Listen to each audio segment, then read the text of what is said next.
Hi, I'm Mark Gaylor for markgaylor.com. You've joined me in the Develop module of Lightroom, and I have the Tone Curve panel open. Now what I'm going to attempt to do is to darken the bright shirt of this girl, but I don't want the adjustments to flow through to the neighboring tones. Now there are two choices for Tone Curve. We can have the parametric curve with these four sliders, and we can also click on that bottom right hand icon there just to go down to the point curve. This gives us a lot more freedom in and where and how we choose to adjust tonality.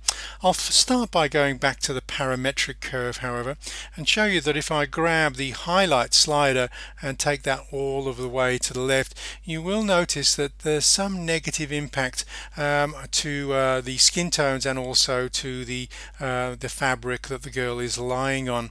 Okay, so I'm just going to double click to zero that slider, and what I can do is I can come up to the points below the tone curve and I can adjust the target point for that highlights, push it from 75 up to 90, which is the maximum.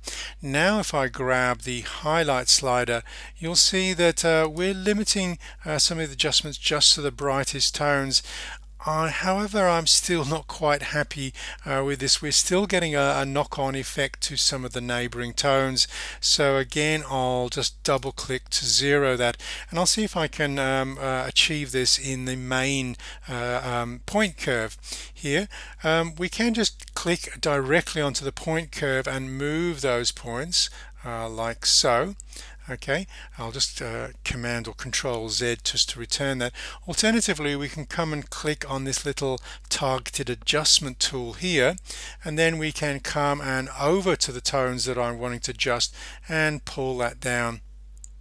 Now you can see that that has it's targeted the shirt quite well, but it also flows through to the midtones and shadows. We could grab those midtones and pull them back lighter, and also the shadow tones and pull those back lighter as well. Now again, what you're seeing is if I'm too aggressive by restoring the midtones and shadows, we're getting this rather unnatural tonal effect occurring. And this is a problem that you're going to encounter a lot by using curves inside of Lightroom to do your primary tonal editing. It is very difficult to protect the neighboring tones. I'm just going to return this to a linear curve. Okay, and now there is an advanced technique inside of Photoshop. It's called luminosity masking, and this enables us to protect those neighboring tones. Let's come out. I'm just going to use the keyboard shortcut to open this image directly into Photoshop. That's Command E on a Mac or Control E on a PC. We'll open this image into Photoshop. Okay, so let's just collapse some of these panels, and so you can see me working. I'll just Command 0 so we can use the full screen there. Okay, so let's just I'm not quite fully on screen here, so let's just, yeah, there we go. I can just see the icons at the bottom of the layers panel, because what I want to do is to bring up a tone curve adjustment layer. Okay, so let's come over to curves. Okay, it's a similar sort of thing. If you want to use that targeted adjustment tool, again you can click and then come into the image, and you can drag down and then drag up in order to restore the midtones and shadows. Now again, if I'm overly aggressive with this, you will see that we are going to get the same negative impact here flowing through.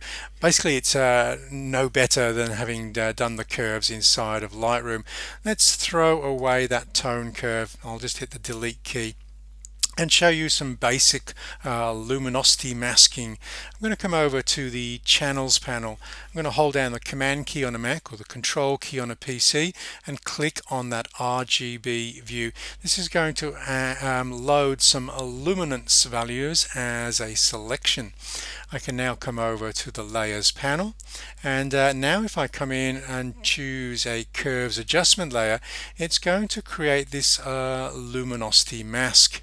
It's basically a grayscale version of the image inside of this layer mask here.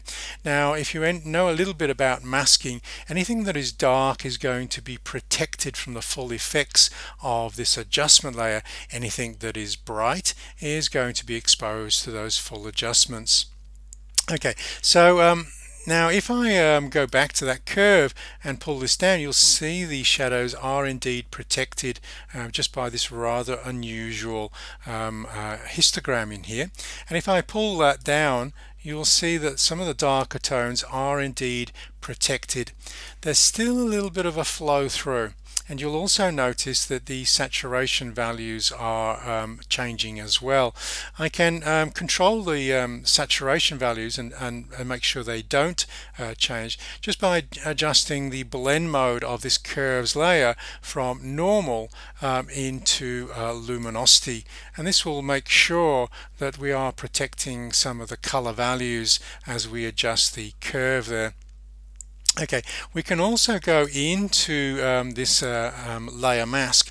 Again, I'll just option click on this layer mask so I can see the contents of the layer mask, and now I can apply adjustments directly to this layer mask to protect the midtones and shadows even further.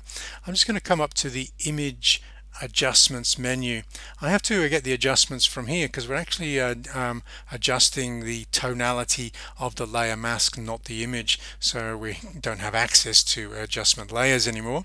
So I can just go in and choose levels, and I can clip those brightest tones all of the way to white, so they'll be fully exposed to the adjustment that we're about to apply. And we can also clip the shadow tones to black. I can also use the gamma slider in the middle as well to push those mid-tone values very dark. Okay. Select OK. You can also directly paint in. There's a few of the skin tones that are still exposed, so just with a brush tool I could mask those areas out so that we don't have any of the skin tones affected. Now if I return to the curves adjustment layer, we will notice that we're now lowering the tonality of the shirt quite effectively without it impacting on the rest of the neighboring tones. If I hold down the Shift key and just click on that layer mask, you'll see it disables that, and we can see the curves affecting the midtones and shadows. So that Luminance Mask or Luminosity Mask is protecting those neighboring tones. Let's just save that file. Okay, and close that file, and we'll go back into Lightroom. Okay, and that is the adjusted image. Okay, now that we've done all of that, that is quite an advanced technique, and I only just scratched the surface of luminosity masks there. Okay, and I'll just return to the original image. I'll just go back into the grid view and choose that original raw image and go back into the develop module there. Now this is the one prior to applying the curve adjustment here, and I'll just go back to the basic panel and just show you that even though some people still consider curves as to be the best editing tool for tonality, actually in most cases it's not. Okay, since 2003 these sliders have been increasingly getting very sophisticated, and if I just grab that highlight slider and drag it to the left, you'll see how quickly we manage to adjust the bright tones in this image and have zero impact on the midtones and shadows of this image.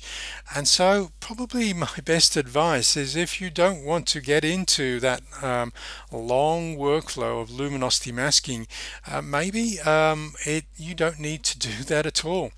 Now I'm not saying that I don't use tone curves at all anymore, but certainly my primary editing tools are to be found in this basic panel, and the highlights and shadows certainly give me a great deal of control about how we can work with shadow tones and bright tones without impacting on perhaps the exposure or midtones of the image.